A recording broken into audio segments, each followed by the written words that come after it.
মৰমৰ ছাত্ৰ ছাত্ৰীসকল তোমালোক সকলোকে আমাৰ এই চেনেলটোলৈ পুনৰবাৰ স্বাগতম জনাইছোঁ। বহুতো ছাত্ৰ ছাত্ৰীয়ে মেট্ৰিক পৰীক্ষাৰ কাৰণে ইম্পৰ্টেণ্ট ৰচনা আমি কি চাব লাগিব সুধি আছিলে। গতিকে তোমালোকে ভিডিঅ'টি শেষলৈকে চোৱা, ডিটেইলছত মই বুজাই দিবলৈ চেষ্টা কৰিম যে কি ৰচনা তোমালোকে চাব লাগিব।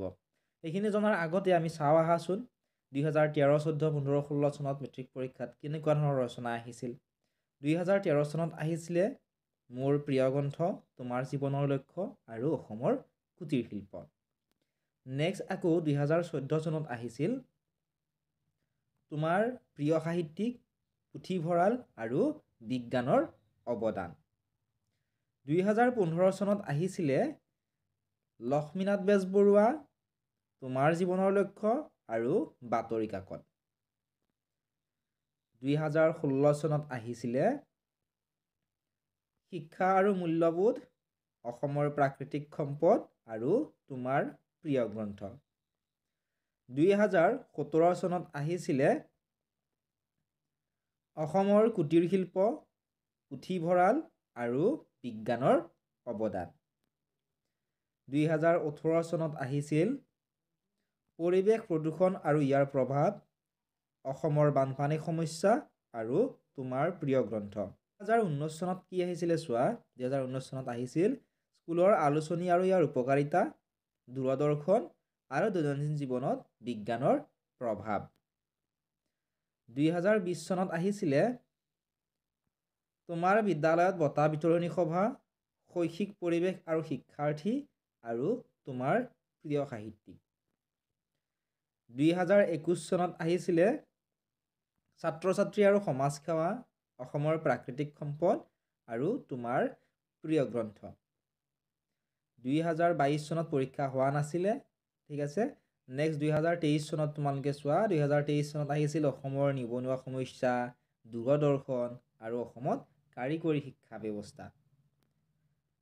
2024 চনত অৰ্থাৎ লাষ্ট ইয়াৰ আহিছিলে মেট্ৰিক পৰীক্ষাত অসমৰ পৰ্যটন উদ্যোগ, তোমাৰ প্ৰিয় গ্ৰন্থ আৰু বিজ্ঞানৰ অৱদান। এতিয়া আমি চাওঁ আহা যে কোনটো চনত বা কিমান চনত কোনখন ৰচনা ৰিপিট হৈছিলে।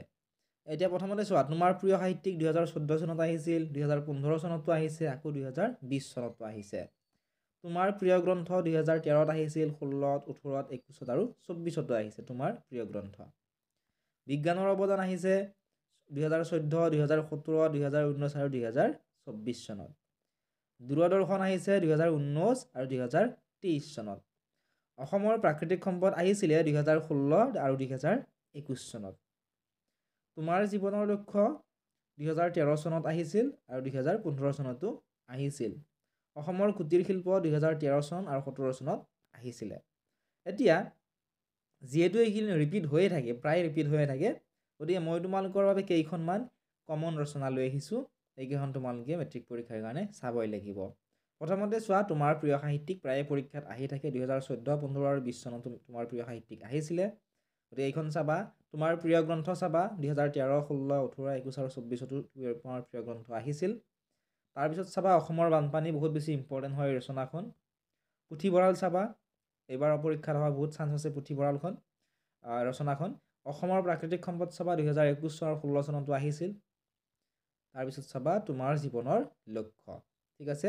এই 7খন ৰচনা যদি তোমালোকে চাই যোৱা, তোমালোকৰ পৰীক্ষা নিশ্চয় কমন আহিবই, ঠিক আছে। এইকেইখন তোমালোকে মিছ নকৰিবা, তোমালোকে চাবাই। গতিকে এইকেইখনৰ ভিতৰত কোনকেইখন তোমালোকৰ মুখস্থ আছে কমেণ্ট ছেকশ্যনত জনাবাচোন। লগতে আমাৰ পেইড টেলিগ্ৰাম গ্ৰুপ আছে, যদি তোমালোকে তাত জইন কৰিব বিচৰা জইন কৰি ল'ব পৰা। তাত তোমালোকে অল ডিষ্ট্ৰিক্টৰ 2022, 23, 24 চনৰ half yearly and pre board এক্সামৰ কুৱেশ্যন পেপাৰ, কুৱেশ্যন আনচাৰ সকলোবোৰ তোমালোকে পাবা। সকলোবোৰ লিংক তোমালোকে ডেছক্ৰিপশ্যনত পাই